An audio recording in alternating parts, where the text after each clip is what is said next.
মানে তুই আমার বেস্ট ফ্রেন্ড ছিলিস আর থাকবি। আমি তোকে প্রমাণ দিতে পারবো না, আর চাইও না। কিন্তু এই মুহূর্তে রায়ের আমাকে খুব দরকার। ওর একটা নির্ভরযোগ্য কাঁধ দরকার। আমি ওকে সেটা দিতে চাই, নাহলে মেয়েটা মরে যাবে। আমি নিজে এক্সপিরিয়েন্স করেছি তো এই ডিপ্রেশন বস্তুটা। আমি জানি এটা ওর কি কি ক্ষতি করে দিতে পারে। আমার মতন একটা মেয়েকে কাবু করেছিল এই হরমোনাল ডিসব্যালেন্স গুলো। প্রতিদিন রাতে ঘুমোতে যেতাম এটা ভেবে যাতে পরের দিন না উঠতে হয়। রায় সেই ডিপ্রেশনের গুহাটায় আস্তে আস্তে ঢুকে পড়ছে। আমি সেটা দেখতে পাচ্ছি বানি। আমি সেটা ওর সাথে হতে দিতে পারবো না, কারণ তুই আমার বন্ধু আর ও আমার বেস্ট ফ্রেন্ডের বউ। তাই আজকাল তুই ওর যন্ত্রণাটা বুঝতে পারছিস না, অশিক্ষিতর মতন ব্যবহার করছিস। তুই জানিস অ্যাকচুয়ালি ও কোন জিনিসটা সামলে উঠতে পারছে না?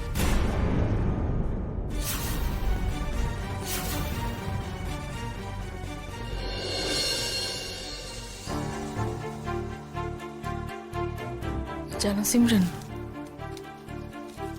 অনির্বাণের আমার প্রতি এই অপরিসীম ঘৃণা দেখে না খুব কষ্ট হয় আমার। সহ্য করতে পারছি না। আসলে আমরা একে অপরকে খুব ভালোবাসতাম তো, ভালোবেসে বিয়ে করেছিলাম।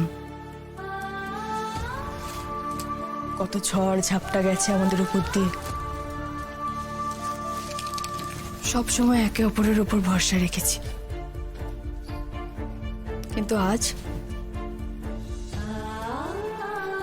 এখন অনির্বাণ শুধুই ঘৃণা করে আমাকে। বিষাক্ত হয়ে উঠেছি আমি। দিনকে দিন যেন অনির্বাণের চোখের সামনে মাটিতে মিশে যাচ্ছি। ওর এত ঘৃণা, এত বিতৃষ্ণা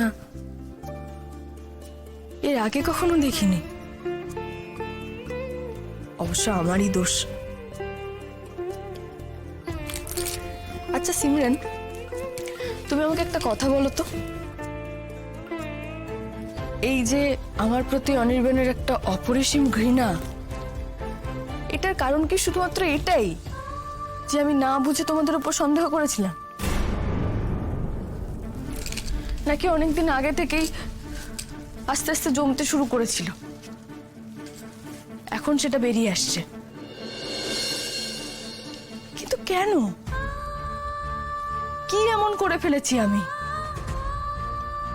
এত ঘৃণা, এত বিতৃষ্ণা এত কথা নয়।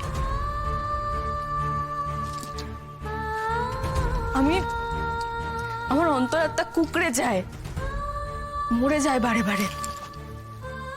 ওরে ঘৃণায় ভরা চাউনির সামনে দাঁড়াতে পারি না আমি।